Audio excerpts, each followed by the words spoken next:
People tend to think of music as being really immaterial, really intangible. But recordings are made out of material stuff. There's a cost involved.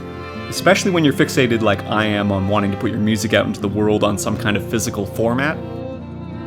I think because I grew up listening to music in a time where you also had these physical objects that contained the music. These beautiful containers. So when the musician in me asks something like, how much does it cost to put my music onto record? The academic in me quickly starts adding all these extra questions. Like, what do you mean by cost? Define your terms. Do you mean the environmental cost from the raw materials for manufacturing? Or the economic cost from placing a price tag on that recording format? Then that makes me wonder, how have these different costs changed over history? So, for example, the first recording format was the Edison wax cylinder. But nowadays, very few people have actually ever seen a wax cylinder up close.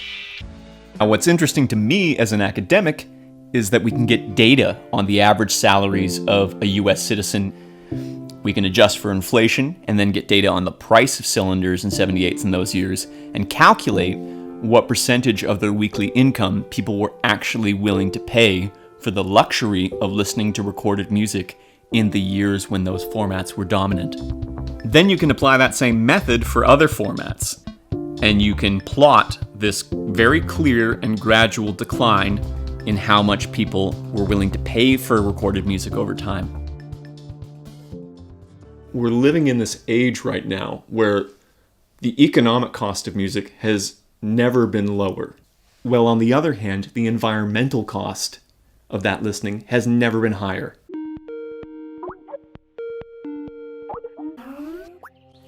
Well, vinyl marks the beginning of the plastic era for music production.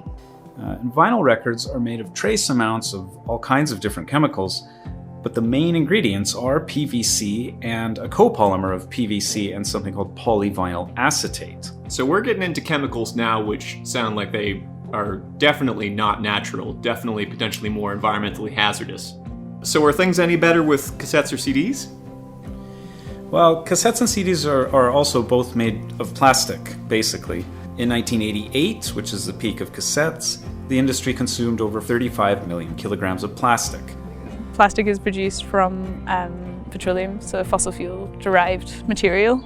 And that's one of the major drivers of climate change, the sort of burning of fossil fuels in the atmosphere. So it's really important at its production end to think about it, like, do we need to be producing this much stuff? So on the one hand, when downloading and streaming take over, the amount of plastics that the recording industry used dropped drastically. And that makes it seem like the rise of downloading and streaming are making music more environmentally friendly. But a different picture emerges when we think about the electricity used to power online music listening.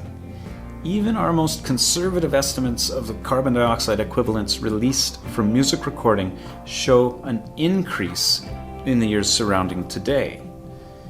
And a more pessimistic estimate actually shows that the amounts could be much higher.